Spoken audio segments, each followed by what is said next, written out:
Sa viral na video ito, makikita ang ginawang pagtaboy at pag-ablot ng security guard sa sampagitang bitbit ng batang naka-uniforme ng estudyante sa harap ng isang mall sa Mandaluyong City. Pasimple pang sinipa ng guard ang sampagita vendor habang umiiyak na ang bata, na siya namang hindi pinalampas ng Philippine National Police and Supervisory Office on Security and Investigation Agency o SOSIA.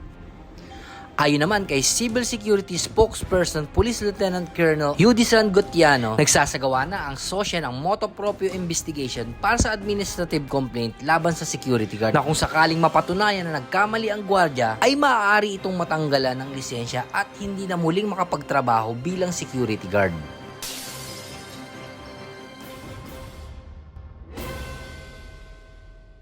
At napuntahan nga po namin sa bahay nila doon sa Quezon City at talagang yung pagbebenta po ng sampagita, ayun po ang ikinabubuhay ng pamilya. Ika-clarify po natin na yung bata po ay totoo pong estudyante. In fact nga po, siya po ay scholar ng isang private institution at matalinong bata. At nagsusumikap lamang po na madagdagan yung mga pangangailangan nila sa kanilang eskwela dahil po kade-demolish lang daw po ng bahay nila at yun po ay pinatunayan din ng barangay kung saan po nakausap din po namin yung barangay kung saan sila nakatira. Yun po, siya po ay naka-enroll sa BS Medtech. Ang paliwanag niya po, bit-bit niya yun kasi pagkagaling sa school, nagmamatch din dun sa ano niya, ayaw niya na yung current school niya ang suot niya. So dahil pambahay niya yon, hindi naman niya laging yun ang suot. Nagkataon na on that day, yun ang suot niya dahil pambahay niya na nga yun. Kumbaga, ipinapalit niya pagkagaling niya sa eskwela. But there are times din na naka-t-shirt siya. Nagkataon na since pambahay niya na yun ang suot niya that time na nangyari ang insidente. Bakit ibig sabihin, itong ginamit niya, nagbibenta siya ng tingin na palda ay uniform niya noong high school palda? Ang sabi niya kasi is similar, yung palda niya is similar dun sa current school niya. Ang sabi niya, kaya siya dito sa may Mandaluyong area nagtitinda kasi mas mabilis mas mabilis ang kanyang benta.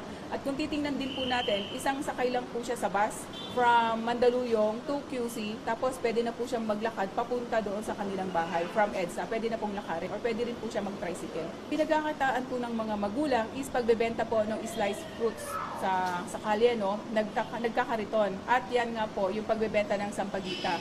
At yung nga po, nabanggit ko kanina, nakaka-demolish lang ng bahay nila. So yung pinag-ipunan nila na tuition fee sana nila, kasi 50% na lang naman ang binabayaran nila sa kanyang school yung pinag-ipunan na pang tuition fee is napunta doon sa pagbili ng rights na bahay, I think 4x4 lang yung bahay na binili nila para meron silang matirahan. Ang tekla ko ba rin yun?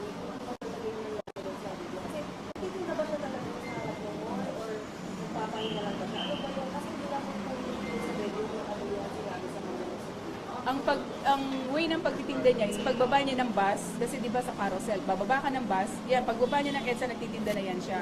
And that time talaga, Mega Mall at sa iba pang within EDSA. At yung panahon na yan, syempre naglakad siya ng mahaba. Nagpahinga siya, umupo. Tapos, yun yung nangyari with the security guard. Hindi niya raw po, alam niya na nagbebenta rin yon pero hindi niya po kasama na taga Quezon City.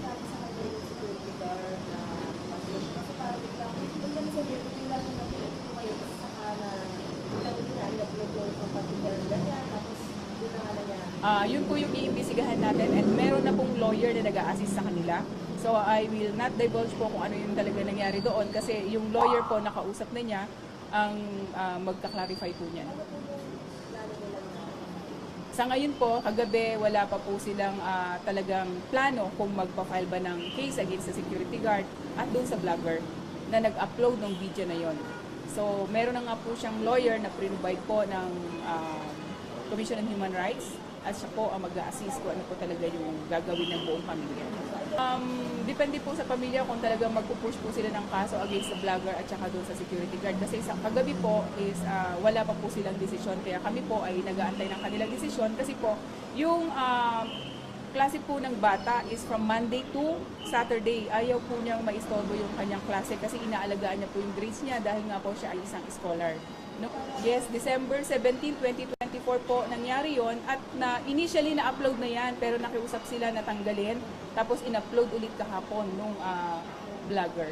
Sinikap alamin ng media na makuna ng pahayag ang Red 2 Eye Security Agency sa isyong ito. Ngunit walang sumasagot sa numerong nakasulat sa kanilang social media account. Ngunit sa isang pahayag humingi na ng paumanhin sa ginawa ng kanilang gwardya at nangakong paalalahanan ang kanilang mga tauhan na maging profesional sa lahat ng mga oras. Samantalang ang SM Mall ay naglabas na din ng pahayag na inalis na nila ang security guard sa pwesto at hindi na din pwedeng magtrabaho sa lahat ng mga SM Mall sa bansa. Sinabi din ni Gutiano na makikipagtulungan ang sosya sa pulis para matunton ang bata. Handaan nilang tulungan ang biktima kung nanaisin itong magsampa ng kriminal laban sa security guard. Sa initial na investigasyon ng Mandaluyong pulis na nakasakop sa mall na kung saan nangyari ang insidente, lumalabas na ang uniforme ng bata ay maaaring sa Quezon City o sa Pasig nag-aaral. Sinabi din ni Colonel Madayag kung minor de edad ito, aalamin nila kung nasaan ang mga magulang at kung bakit hinahayaang mag-isa ang kanilang mga anak. At bukod pa dyan, iimbestigahan din ng Mandaluyong pulis ang iba pang mga komento ng mga netizen kung sinadya ba ng babae na videoan ito para mag-viral sa social media.